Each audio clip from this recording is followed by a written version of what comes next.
नमस्कार, सुसंगति टीवी पर आप सभी का स्वागत है।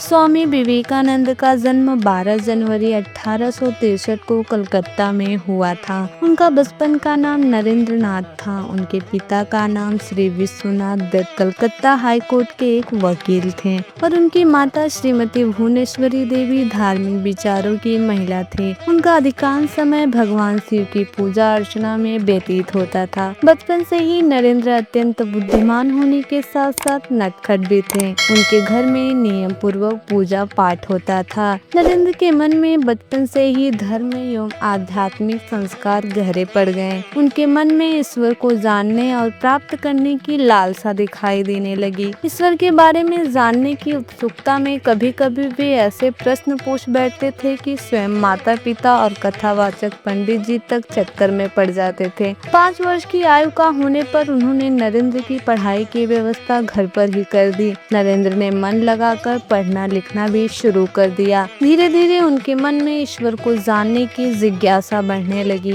इसके लिए वो ब्रह्म समाज के कार्यक्रमों में भी गए और भी कई साधु संतों के पास घूमे, लेकिन उनके मन को संतोष न मिल सका। कुछ समय बाद नरेंद्र के पिता का देहांत हो गया। घर का सारा भार नरेंद्र पर ही आन पड़ा। घर की आर्थिक दशा बहुत खराब थी। इसी बीच उन्हें अपने एक परिचित के घर स्वामी रामकृष्ण परमहंस के दर्शन प्राप्त करने का सौभाग्य प्राप्त हुआ। स्वामी रामकृष्ण की भक्ति देखकर वे उनसे अत्यंत प्रभावित हुए। स्वामी रामकृष्ण से भी वो अक्सर यही पूछा करते थे कि भगवान कहाँ हैं और कैसे हैं और उन्हें कैसे प्राप्त किया जा सकता है। वहीं पर उन्होंने संन्यास की दीक्षा भी ली। उनका ज्यादातर समय ध्यान, तपस्या और भक्ति में ही लीन होने लगा। उस समय देश गुलामी के दौर से गुजर रहा था। नरेंद्र भविष्य दृष्टा थे। उन्होंने एक नए समाज की कल्पना की थी, ऐसा समाज जहां धर्म या जाति में कोई भेद न हो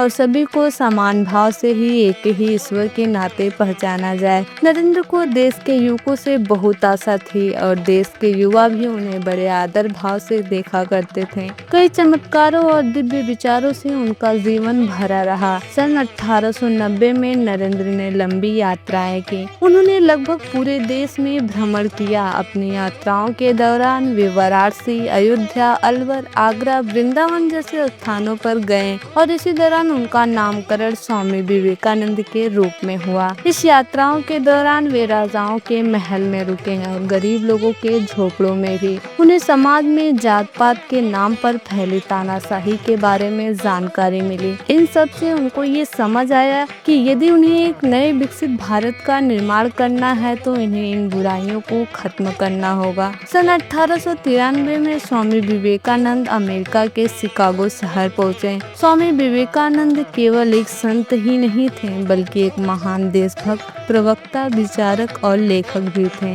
इसी देश में पले पढ़े ऋषि मुनियों ने जन्म लिया है। यह भूमि संन्यास और त्याग की भूमि है। स्वामी विवेकानंद ने 4 जुलाई 1902 को बेंगलुरु में रामकृष्ण मठ में ध्यान लगाकर अपने प्राणों को त्याग कर दिया। आकाश महाकाश में मिल गया और वे परम निर्वाण को प्राप्त हुए। दोस्तों, मेरी आज की वीडियो में इतना ही। उम्मीद करती हूँ आपको ये वीडियो पसंद आई होगी। हमें कमेंट में लिखकर जरूर बताएं और हमारे चैनल सुसंगति टीवी को लाइक, सब्सक्राइब कर बेल आइकन को प्रेस कर दीजिएगा। धन्यवाद।